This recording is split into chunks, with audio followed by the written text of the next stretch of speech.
चलिए 1 2 3 4 5 से लेकर 10 तक का संख्याओं का योग पूछे, या 1 से लेकर 100 तक के संख्याओं का योग, या 1 से लेकर 1000 तक संख्याओं का योग, या 1 से लेकर 1 लाख तक के संख्याओं का योग पूछे तो कुछ नहीं करना है, अंतिम संख्या को आपको आधा करना है और उसी संख्या का 2 बार लिख देना है।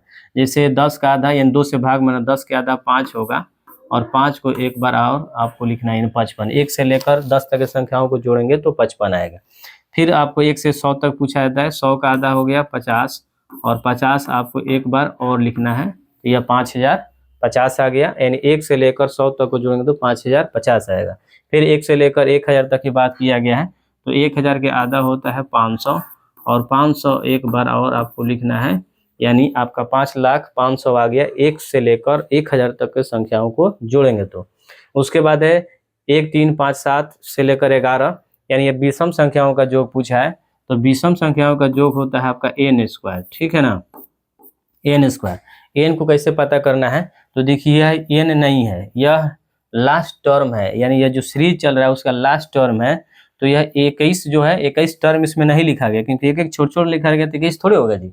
यह 20 तक होता है, 1 से लेकर 20 तक होता है, तो 10 विषम होता है और 10 सम होता है, ठीक है ना। तो इसमें 20 तक 10 विषम होता है, तो 10 तो वहां तक हो गया, और एक 21 लिखा गया एक बार और, तो 10 1 11, यानी नंबर इसमें कितने लिखे, नंबर ऑफ टर्म्स है विषम संख्याओं का 11।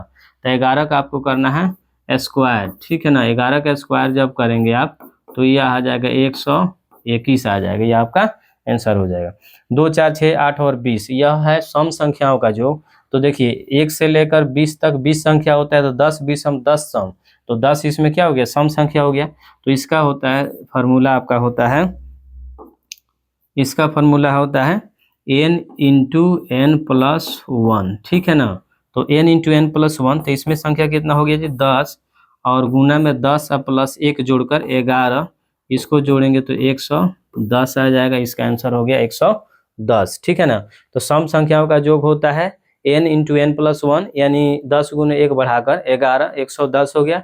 और विषम संख्याओं का योग होता है n स्क्वायर, यानी 11 का square 121। Thank you very much.